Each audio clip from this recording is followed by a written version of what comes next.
खबर देखने से पहले इस चैनल को सब्सक्राइब करें। सबसे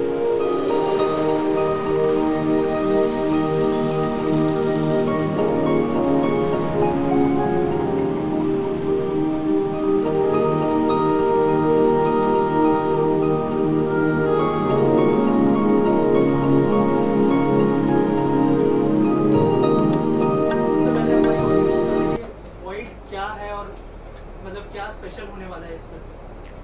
सो बेसिकली वॉइड को अगर मैं एक लाइन में कहना चाहूँ तो when medical science has no answer for Riya's infertility she is left with no option but to go for supernatural interventions. So does she succeed or not. But then movie on surface ऐसा लगता है कि रिया की journey के उस पर है कि उसकी जो जर्नी है टूवर्ड्स कंसेप्शन उसके ऊपर है. बट रियल मूवी जो है वो ह्यूमन बिहेवियर एंड परप्लेक्सिटीज़ और उन सब के ऊपर है कि किस तरीके से हम एक दूसरे के बारे में सोचते हैं, किस तरीके से हम बात करते हैं और हमारा बिहेवियर कैसा है. सो अगर आप कैरेक्टर्स को भी देखेंगे तो हर कैरेक्टर कहीं ना कहीं वॉइड है. हर कैरेक्टर के अंदर कहीं ना कहीं एक एम्प्टीनेस है. ऑन सरफेस हम बता सकते हैं कि मेरे पास सारा विजडम है, नॉलेज है, फिलॉसफी है, मैं हर चीज़ें जानता हूँ. बट जब आप अपने साथ अकेले रहते हैं तो आपको अपनी सारी इनसिक्योरिटीज़ एंड फियर्स फेस करने पड़ते हैं. तो रियल जो मीनिंग है, रियल जो मूवी है वॉइड, वो उसके बारे में है. और इसीलिए अगर हम टाइटल का भी देखें तो टाइटल मूवी के 1 आवर 8 मिनट्स के बाद आता है. तो उसका रीज़न यही था कि अगर टाइटल स्टार्ट में आता तो वॉइड यानी कि एम्प्टीनेस वो रिया के ऊपर रिफ्लेक्ट होता कि रिया कितनी एम्प्टी अंदर से. बट पूरी मूवी उसके बारे में है. तो मेरे को चाहिए था टाइटल का एक अलग इम्पैक्ट है. Because any which ways audience जो मूवी देख रही है उन सबको टाइटल तो पता ही है कि टाइटल क्या है. तो इसके लिए टाइटल की टाइमिंग वैसी रखी थी कि जब टाइटल जब मूवी में आता है तो वो चारों कैरेक्टर के ऊपर रिफ्लेक्ट करता है और ये बताता है कि चारों कैरेक्टर कितने वॉइड है अंदर से. यस. कैसा एक्सपीरियंस रहा पूरी कास्ट के साथ। Experience was phenomenal. मतलब it was great. The whole team was really good and encouraging. सबसे बेस्ट बात थी कि एक एक्टर को टाइम दिया गया प्रेपरेशन का. यूजुअली शूट्स जल्दबाजी में बहुत होती हैं, सब लोगों को मतलब कट टू कट चीज़ें चलनी होती हैं. बट इस एनवायरनमेंट में बहुत फ्रेंडली एनवायरनमेंट था and everybody got a lot of focus. और जैसे उन्होंने वॉइड की जर्नी आपको बताई कि वॉइड में क्या था, कि हर एक फिल्म को छोड़ो, आप अपनी लाइफ में देख लो, कोई भी अपनी लाइफ में कहीं ना कहीं कुछ ना कुछ मिसिंग रहता ही है. But he has done a fantastic job वो दिखाने के लिए and this whole journey has been really really good. Can I add something to that? Please. So जैसा इन्होंने कहा कि हर किसी की लाइफ में वॉइड रहता है, तो हम एक चीज़ देखेंगे कि मूवी में डायलॉग्स बहुत ही कम है. डायलॉग्स बहुत रेयरली यूज़ किए गए और उसका रीज़न ये है कि इमोशंस एंड जो फीलिंग्स है वो हमने विजुअली दिखाई है, म्यूज़िक के थ्रू, सिनेमाटोग्राफी के थ्रू, इमोशंस, एक्शंस के थ्रू. तो इसका रीज़न यही था कि ताकि हर आदमी अपनी लाइफ के साथ कनेक्ट कर पाए. जब मैं मूवी को आज देख रहा हूँ तो मैं उसको मेरी लाइफ के साथ कनेक्ट कर रहा हूँ. जब आप देखेंगे आप अपनी लाइफ के साथ कनेक्ट करेंगे. प्रॉब्लम ऐसी हो जाएगी अगर मैं डायलॉग बोल दूंगा तो मैं आपको बहुत ही कन्फाइन कर रहा हूँ कि कैरेक्टर यही सोच रहा है और यही चीज़ चालू है. तो इसीलिए डायलॉग्स को बहुत स्पेयरिंगली और बहुत ही कम तरीके से यूज़ किया गया था. ऑल्सो फिल्म की जो लेंथ है वो 1.5 1 आवर 36 मिनट, 35 मिनट 50 सेकेंड्स. क्या क्या रीजन था उसके पीछे, मतलब स्क्रिप्ट का डिमांड था या फिर कैसे आप लोगों ने। मतलब किस सेंस से आप पूछ रहे हैं कि आपको ज़्यादा लगी या कम लगी? नहीं मतलब इतना मतलब कम 36 मिनट, तो क्या कहना चाहेंगे उसके पीछे का क्या रीजन था। मतलब अभी जो है फिल्में 2.5 घंटे की, 2 घंटे की, 3 घंटे की बनती सब्जेक्ट की डिमांड थी basically. So and slow burn movie है तो अगर आप स्टार्ट से नहीं देख रहे तो चांसेस आर कि आपको मूवी नहीं समझे या कनेक्ट नहीं होए. क्योंकि सिंस डायलॉग्स भी अगेन इतने कम हैं तो जो फर्स्ट डायलॉग है वो एंड में जाके कनेक्ट हो रहे हैं.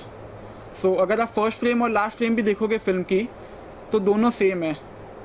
सो हर चीज़ें कनेक्ट हो रही है एंड स्लो बर्न है तो विद टाइम मूवी बिल्ड हो रही है. तो इसके लिए एट टाइम्स लगेगा कि एम्प्टी शॉट्स है, स्टैटिक शॉट्स है, होल्ड किया गया 1 मिनट के लिए, 1.5 मिनट के लिए, बट वो डिमांड थी. बिकॉज जब हम अकेले बैठते हैं, जैसे इमेजिन आप लोग का ख़राब दिन चालू है या आप लोग अपनी लाइफ में किसी इससे जा रहे हो, तो जब आप एकदम अकेले रहते हो तो आप जनरली कुछ बोलते नहीं हो. आप जनरली अपने साथ जो भी आपके टॉक्स रहते हैं वो आपके दिमाग में रहते हैं। तो उसी तरह मुझे चाहिए था कि कैरेक्टर्स भी कुछ बोले नहीं, बट जस्ट उस जोन में रहे। तो इसीलिए जब ऑडियंस देखते हैं तो हर आदमी उसको अपने इससे कनेक्ट कर सकता है। मैं कुछ अलग इससे आ रहा हूँ, मैं अपने इससे देखूंगा, तो इसीलिए डायलॉग्स कम थे। एंड विवेक का जो कैरेक्टर था वो बहुत ब्यूटीफुली यूज़ किया गया था। तो जो मूवी का रियल एसेंस है या जो मूवी रियल इसमें है वो विवेक का कैरेक्टर एक्सप्लेन करता है। जैसा कि उनका डायलॉग है कि नोबडी इज़ गुड और bad, we always think like that, या reality, you just have to accept the reality the way it comes to you. तो वो डायलॉग्स बेसिकली चारों कैरेक्टर को समझाते हैं, वो जस्ट इनके डायलॉग नहीं है, वो मूवी के जो चारों कैरेक्टर है उनका जो पास्ट है, डार्क पास्ट, हर चीज़ को कनेक्ट करता है। अच्छा भाई वो एक सवाल है जी। कि कितने दिन में फिल्म बनी and what was the budget of the budget openly discuss कर नहीं सकते शायद। लिखेंगे नहीं अच्छा, जानकारी के लिए। Okay, so budget of 50 lakhs and हम लोग एक्चुअली अंडर बजट थे एंड बिफोर शेड्यूल थे। सो शूट हमारा 8 days में कंप्लीट हो गया, 6 दिन इंदौर और 2 दिन सांगली। मैंने ये ऑब्जर्व किया कि कॉस्ट्यूम में नजर ही नहीं दिया, वही कॉस्ट्यूम थ्रू आउट है। Super question sir, super. So अगर आप मूवी के कलर्स को देखोगे तो ग्रे कलर्स को पूरा टाइम यूज़ किया है, कि जो स्क्रीन भी है तो तकिए का कवर से बेडशीट से पिलो एवरीथिंग सब चीज़ ग्रे में है। रिया की कॉस्ट्यूम हर बार चेंज हो रही है बट वो ग्रे कलर में ही है, क्योंकि वो उसकी जो लाइफ है वो लाइफलेस है बेसिकली। सो इसीलिए वो डल, एम्प्टीनेस, लाइफलेस उसको दिखाया गया कॉस्ट्यूम और हर चीज़ से। एग्जैक्टली जब वो फर्स्ट टाइम डांस के लिए आते हैं तो वो सबसे इम्पोर्टेंट सीन है मूवी का, क्योंकि अब तक मूवी में ये था कि इसकी गलती है, उसकी गलती है और ब्लेम गेम भी चालू था। एंड में कहीं ना कहीं जाके ना ऐसा होता है सर कि रिया ने भी कुछ मिस्टेक्स की है, जैसा उन्होंने बताया नहीं वुडू डॉल के बारे में अभिजीत को। अभिजीत ने भी कुछ मिस्टेक्स की है कि उसने अपने बच्चे के बारे में रिया को बताया नहीं। बट एक पॉइंट आता है लाइफ में कि अब ये सब कुछ छोड़ के इससे ऊपर बढ़ते हैं हम। तो यहाँ पे रैदर देन कि वो एक दूसरे को ब्लेम करे, इस बार फर्स्ट टाइम वो एक दूसरे को एक्सेप्ट करने जा रहे हैं। और इसके पहले जब हमने सेक्स सीन्स भी देखे तो बहुत ही लाइफलेस थे, स्टैटिक कैमरा है, लॉन्ग शॉट्स है एंड वो लोग कपड़े में ही कर रहे हैं। सो जब अपन मैरिज में देखेंगे तो उनके लिए न्यूडिटी कुछ नई बात नहीं है। एक सीन में हमने देखा है कि अभिजीत रिया के सामने ही अपने कपड़े चेंज कर रहे हैं और वो बहुत ही कंफर्टेबल है। बट जब वो लोग सेक्स कर रहे हैं तो उनके कपड़े ये मतलब they are in their clothes. So उससे ये चीज़ कन्वे होती है कि वो सेक्स उनके लिए कितना मैकेनिकल है, उसमें कुछ भी पैशन नहीं है, कुछ भी एनर्जी नहीं है। जस्ट दैट जैसे हम खाना खा रहे हैं, पानी पी रहे हैं, वैसे ही उनके लिए वो है कि करेंगे तो बच्चा होएगा। एंड लास्ट में it's the first time they are accepting each other. तो उसके पहले अगर हम डाइनिंग टेबल के सीन्स भी देखेंगे, एक ही एंगल है, एक ही शॉट है, स्टैटिक है, कभी चेंज नहीं हो रहा है। फर्स्ट टाइम जाके एंड में चेंज हो रहा है जब पूरा सीन ब्लैक एंड वाइट है और सिर्फ कैंडल कलर में है। So candle is for that emotion. And वहाँ पे फर्स्ट टाइम जब कैमरा चेंज हो रहा है, so basically it's not the camera but it's the perspective, कि फर्स्ट टाइम अब हम एक दूसरे को अलग नज़रिए से देख रहे हैं। तो जो अपन ऐसे स्टैटिक देख रहे थे, फर्स्ट टाइम अब चीज़ें चेंज हुई है and now we are accepting each other. So इसीलिए यहाँ पे पहले बोल्ड सीन आने वाला था, बट देन वही रियलाइज़ हुआ कि this scene is not about sex. वो उन लोग ने 50 बार किया एंड वो उनके लिए नया नहीं है।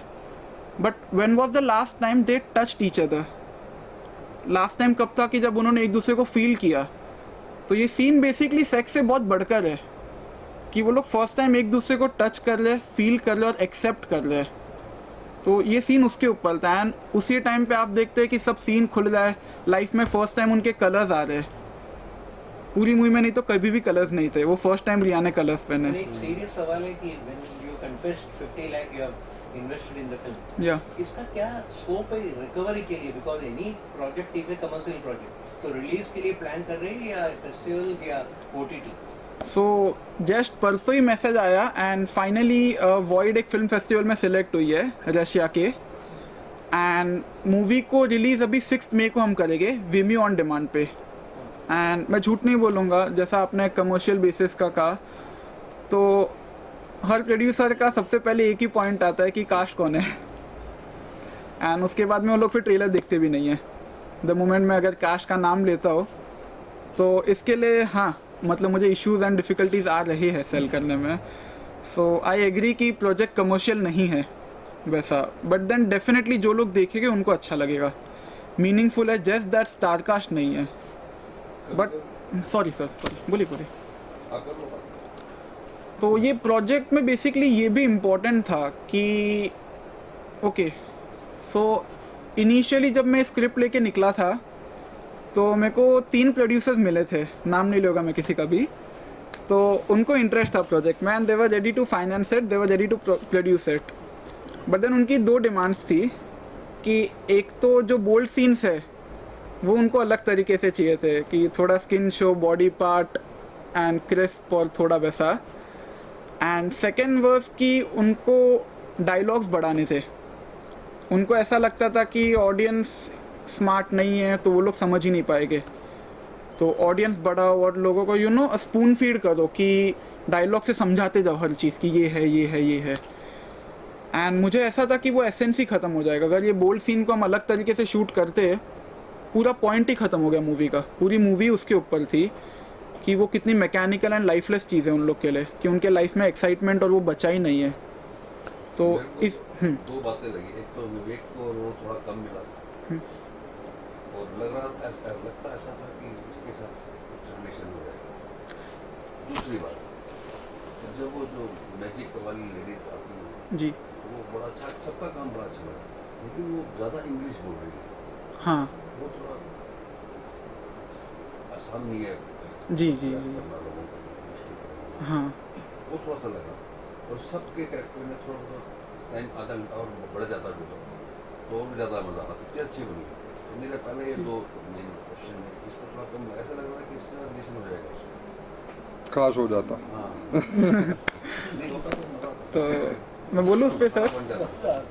तो उसका रीज़न ऐसा था कि वो चीज़ हमने ना जानबूझ के ओपन छोड़ी थी और कैरेक्टर को थोड़ा वैसे ही रखा था, ये दिखाने के लिए कि रिया किस हद तक जा सकती है।